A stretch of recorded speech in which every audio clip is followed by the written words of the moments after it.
Week 3 of college football. We've actually got some pretty interesting matchups for the Big 12. Some, I don't know how to describe them, but I'll talk about them. So let's just do that instead. First off, West Virginia, they will not be playing their game at NC State due to the hurricane. Our thoughts and prayers are obviously with those who are being affected by the hurricane. Those who are still there, that they stay safe and that they are not harmed. And for the people that have to come back to their homes later, that their homes will be hopefully still unharmed. But even if that the rebuilding process, that it's not too bad. But obviously thinking and praying for those people there in the Carolinas, Georgia, everyone being affected by the hurricane. But into college football. So our first game, one of these teams will go into conference play with a winning record. Kansas and Rutgers. Rutgers has already started their conference play against the Ohio State, who we will talk about later. Man, I hope they lose. Not Rutgers, Ohio State. But I can't even process that one of these teams is going to conference with a winning record. So Kansas, they lost to an FCS school, and then they beat Central Michigan on the road. Kansas is actually confusing this year. I don't know what to think. And then Rutgers, they got absolutely demolished by Ohio State, like by 50 points almost, and they beat Texas State. So I don't even know. Even the ESPN's Football Power Index is showing it 51.7% in favor of Kansas. I guess I got to go Kansas by a field goal, 24-27. Kansas. I can't even. Next matchup. Iowa State, last year they knocked off Oklahoma and Norman Heisman winner Baker Mayfield. This year they play Kyler Murray. And this time it's in Iowa. Keep that in mind. In the beginning of the season, I did pick them for the upset. Oklahoma doesn't have Rodney Anderson, but they still have a good backup in Trey Sermon. So Oklahoma is still favored by 19 points. But Iowa State performed horrible last week. Their defense did solid, only allowed 13 points, but their offense only scored 3. They've already fumbled this year. Last year, it took them all the way to the bowl game to fumble, so darn. But, man, after the way Iowa State played last week, it's going to be hard to pick them. At the beginning of the season, I picked them to beat Oklahoma, but I don't see it. I see Oklahoma. I see them actually winning big. I think they'll put 50 plus on the board. I got Oklahoma winning 52-27. 52-27. Darn. Baylor plays Duke at home. Baylor, they've already got more wins than they had last year. So I think that's good for them. They're rebuilding after that whole scandal issue that don't even get me started. But Baylor, they got a real test. Duke, it's an ACC school. They've had their potential in the past. Baylor did lose this game last year to Duke. Charlie Brewer, solid average quarterback for Baylor. He's nothing great, but he's not trash, But it's a tough game to pick, honestly. I'd have to say Duke, even though Baylor's favored, it's at home for Baylor. I think Duke's got the better team. If you look at Baylor has beaten Abilene Christian and UTSA, and Duke here, they have played Northwestern, who's actually a solid win. Northwestern, remember, beat Purdue, and then Duke also beat Army, and they beat Northwestern on the road. So Duke has had a more difficult schedule. They played more tough teams than Baylor has, so they've actually proven themselves. An issue that Duke does have is their quarterback is out. He broke his collarbone, but I think that Duke still edges out Baylor. I think it's a closer game than last year, but I still think that Duke walks out with a win. I think they win it 28-24. Next game, we got two ranked teams. We've got Boise State playing at Oklahoma State. Another battle of the stakes. Oklahoma State, they haven't really played any challenging teams this year. They play like South Alabama and other bad team, but this could end up being a high-scoring game. Boise State's averaging 59 points a game this year. They've had a pretty impressive season already. They destroyed UConn and whoever else they played. But obviously, Boise State's had a pretty good year.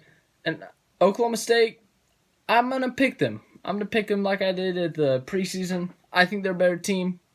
They got the home field. I got Oklahoma State winning this thing. I think it's going to be a shootout. I think they win it 45-35. Next, we got UTSA at Kansas State. Kansas State, 38-20. Texas Tech and Houston last year. Texas Tech barely edged out Houston in Houston. So I think that obviously they got the confidence. They know that they can beat Houston. And they've had Texas Tech this year. They've had 2 games that's been up and down season. They allowed 47 points to Ole Miss. Scored 27 themselves, and then the next week they went out and beat Lamar 77-0. That 77-0 victory, that moved them up 3 spots in the power rankings. How about that? But I think, I'm not going to call this a must-win, but it would be a good win for this team. I think they need wins, obviously, but I think a win against a team like Houston, that would be a very good confidence builder for that team, especially for Kingsbury. He was on the hot seat last year. He's going to be on the hot seat again this year, I think. So I think this team, if they want to keep Kingsbury, they're going to have to win this, and I think they're going to pull it out in Lubbock. I think they'll pull out a close one. I think they'll pull out a 38-31 victory. But, man, I think Houston will definitely give them a challenge, but I think Texas Tech edges them out. Moving on to the 2 big games of the night. The first one we got, since it's not the college game day game, we'll go to that one. Texas against USC. Part 3 is what everyone's calling it. 2006 was the year, but it was on the 2005 season. National championship, we all know what happened. Vince Young led a comeback, and they did. They came back and won the national championship. And then last year, true freshman Sam Ehlinger's second career start, leads the team down the field, and takes the lead with 45 seconds left, but Darnold was able to get the team back down the field for USC and tie the game up, send it into overtime. Then they went to second overtime, Ehlinger fumbled, and then USC won on a game-winning field goal. But that game showed lots of signs. If you remember, first week of the season last year, Texas allowed 51 points to Maryland. Second week, they shut out San Jose State, so that wasn't really proof of anything. But that week was a real test, and the defense actually showed up. In between weeks 1 and 2 and 2 and 3, that defense showed much improvement and held Sam Darnold, a Heisman candidate at the time, and an NFL top stock quarterback, to 17 points in 4 quarters. That's pretty good. This year, obviously, has not been the same. They did not allow as many points to Maryland, but they did allow 21 points to Tulsa. I mean, that's not terrible, but it's still Tulsa. If it was a team like Oklahoma, I'd be impressed, but it's Tulsa. But Texas had a rough week last week. Like, their offense was doing really good at the start, and then for some reason it just stopped. It was just like flat. It got flattened. So I think Ehlinger's going to have to do what he did last year. He's going to have to make more plays. He's going to have to run the ball a little bit more. I think he's been a little more timid with running the ball this year just due to the fact of his head injuries last year. I think he's got to be more confident with that because when he sees a gap, he needs to go for it. Big injury for Texas, like the Oklahoma situation. The starting running back is out, Kevontae Ingram. I probably pronounced that wrong. But he's out with a minor knee injury. They don't know how long it will be, but they said it's not long-term. It's like a knee sprain, but that's not going to be good for Texas considering their running backs are not incredible. You still got Daniel Young. I think that's it. You might have Tennille Carter. I don't know. But, it'll be a tough game. It's tough because, USC's in a similar situation that Texas was last year. You got a true freshman starting quarterback. in their first big road game. You know, Ellinger's got a little bit more experience now. I think the defense will step it up a bit in the home crowd against USC this week. I think Texas pulls it off. I think that it'll still be a close game, but I think that Ellinger will power through. He'll show his signs of good at the end instead of his signs of bad like the Oklahoma State game last year. I think Texas edges out USC in a close one. I don't think it'll be too high scoring. I think Texas will win 24-20. But now going on to the big game of Ohio State and TCU. So here's the thing, Ohio State, we all know that situation. Urban Meyer hiding a bunch of stuff that he should not have hid has been suspended. This is his last game of suspension. It should have been longer. And then you got TCU. A lot of question marks after Kenny Hill. He's gone now. They got Sean Robinson as their quarterback. It'll be an interesting game. It's at AT&T Stadium, so it's a neutral site, even though it's like within 30 minutes of TCU, whatever. This could end up being a shootout because quarterback for Ohio State, Haskins, he's got 9 touchdowns already in 2 games, which is very impressive. Robinson's got 336 yards, 4 touchdowns on passing, but he also has 112 yards rushing on only 10 attempts and 3 touchdowns, so he's averaging 11 yards a carry. That's pretty good.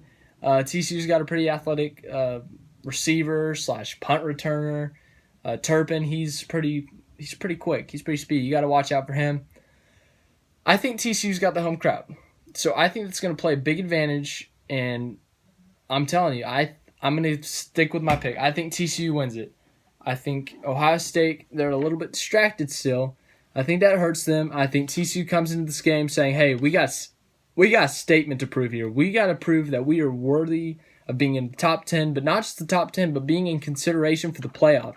Last year, they obviously got blown out in the Big 12 championship. I think this year they got something to prove that they can beat a team that's in the top 5. They can beat this playoff potential team, and they can show that they have potential for the playoffs. So I think TCU ends up winning this game. I think it will be close. I think it will be high scoring. I think that TCU wins it 41-38. But what do I know on exact scores?